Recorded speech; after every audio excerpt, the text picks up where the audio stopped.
सोचिए, काठमांडू की पहाड़ियों पर लगातार 3 दिन से बारिश हो रही है। मौसम में एक अजीब से ठंडक और नमी है। आज हम इस एक्सप्लेनर में एक ऐसी खौफनाक घटना का डीप डाइव करेंगे जो हमारी नॉर्मल दुनिया और सुपरनैचुरल के बीच की लाइन को पूरी तरह मिटा देती है। The hunger of the red door, एक ऐसा नाइटमेयर जिसने एक आम से घर को हमेशा के लिए बदल कर रख दिया। चलिए शुरू करते हैं। रात के ठीक 2:13 बज रहे हैं। अचानक फोन की स्क्रीन चमकती है। अर्जुन को एक वॉइस मैसेज आता है। अब आप सोचेंगे इसमें क्या बड़ी बात है। ये कोई आम मैसेज नहीं था। ये मैसेज अर्जुन के भाई मिलन के फोन से था, जिसकी मौत 6 महीने पहले ही हो चुकी थी।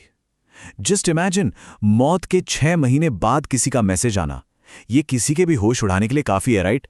एक तरफ हमारे पास एक बहुत ही ठोस और दुख भरी सच्चाई है।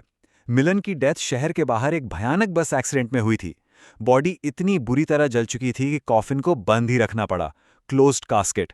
अर्जुन ने खुद वो बंद कॉफिन देखा था।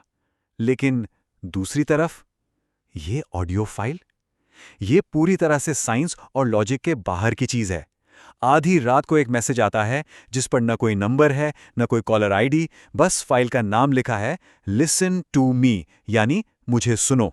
तो जैसे ही अर्जुन ने उस ऑडियो फाइल को प्ले किया, उसमें से जो आवाज आई उस पर डाउट करने का कोई चांस ही नहीं था। वो मिलन की ही आवाज थी। एक हल्की सी फुसफुसाहट सुनाई दी, अर्जुन, मां को वो लाल दरवाजा खोलने मत देना। और इसके तुरंत बाद एक बहुत ही तेज, कान फाड़ देने वाली क्रैकलिंग आवाज आई, और फिर डेड साइलेंस, एकदम सन्नाटा। इस मैसेज ने उस अंधेरे कमरे में टेंशन को और भी बढ़ा दिया। पर सबसे अजीब बात क्या थी पता है? उनके घर में कोई लाल दरवाजा था ही नहीं, कम से कम अभी तो नहीं। तो इस रहस्य को समझने के लिए थोड़ा पीछे चलते हैं। Childhood warning. अर्जुन और मिलन जब बच्चे थे, तब उनके दादाजी ने उन्हें गांव के उस पुराने पुश्तैनी घर की सबसे ऊपरी मंजिल पर जाने से सख्त मना किया था। वहां एक छोटा सा स्टोर रूम था जिसका दरवाजा गहरे लाल रंग का था। कम रोशनी में वो ऑलमोस्ट काला दिखता था। दादाजी हमेशा कहते थे कि ये दरवाजा कहीं नहीं जाता। और उनकी डेथ के बाद फैमिली ने उस कमरे को हमेशा के लिए सील कर दिया। सालों तक वो पूरा घर वैसे ही खाली पड़ा रहा।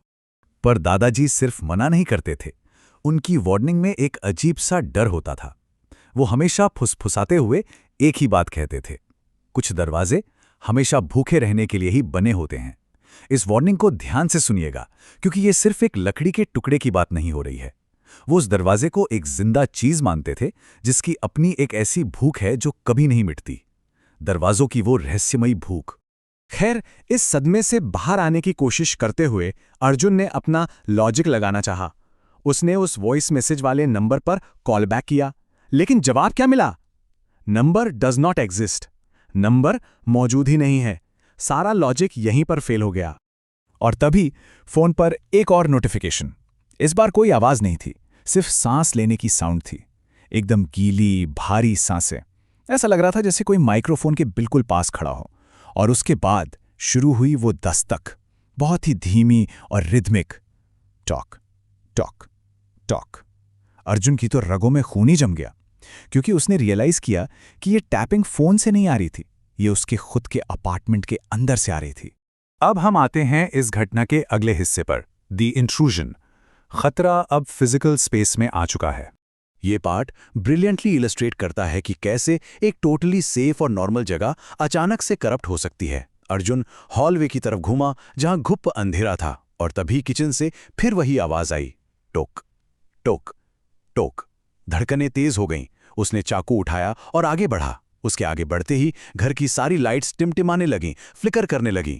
हवा पूरी तरह बदल चुकी थी। अब उस साफ सुथरे अपार्टमेंट में गीली मिट्टी और किसी सड़ी हुई चीज की बहुत तेज बदबू आ रही थी। जैसे ही वो किचन में पहुंचा, किचन बिल्कुल खाली था।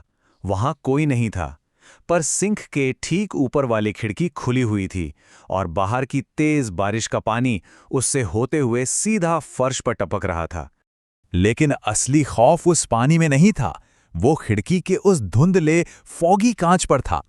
उस कांच पर किसी ने उंगली से लिखा था, उसने दरवाजा खोल दिया है। अर्जुन वहीं का वहीं जम गया। उसने दरवाजा खोल दिया है। उसका दिमाग सीधा अपनी मां की तरफ गया। और यहीं आकर सारे तार आपस में जुड़ने लगते हैं। देखिए, उसी शाम अर्जुन की माँ ने उसे फोन करके बताया था कि वो दादाजी का कुछ बचा हुआ सामान लेने के लिए उस गांव के पुराने खाली पड़े घर में जाने वाली हैं।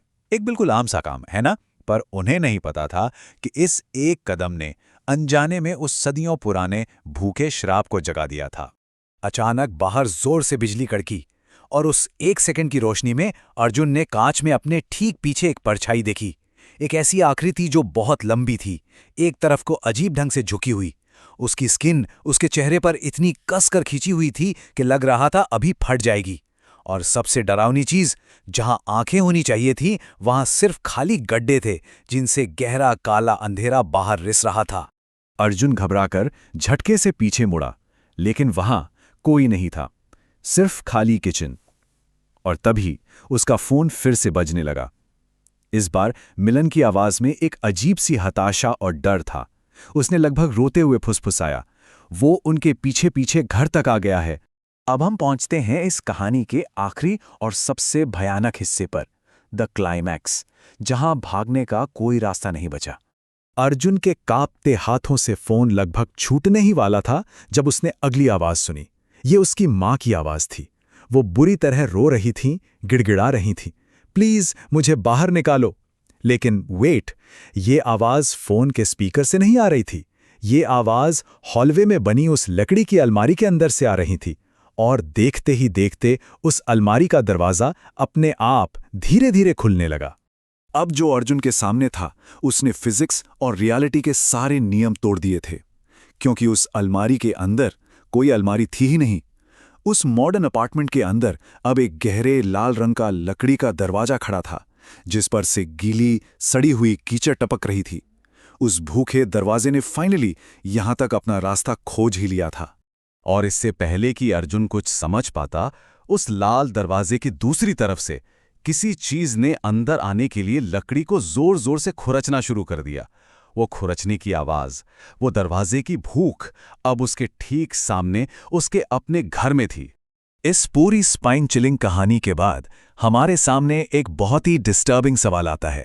आपकी और हमारी फैमिली हिस्ट्री में जाने अनजाने में ऐसे कितने भूले बिसरे भूखे दरवाजे हैं जिन्हें जनरेशन्स पहले सील कर दिया गया था? सोच कर देखिए, क्या होगा अगर गलती से कभी किसी दिन कोई उन्हें दोबारा खोल दे? इस खौफनाक सवाल के साथ हम आज का ये एक्सप्लेनर यहीं खत्म करते हैं। ध्यान रखिए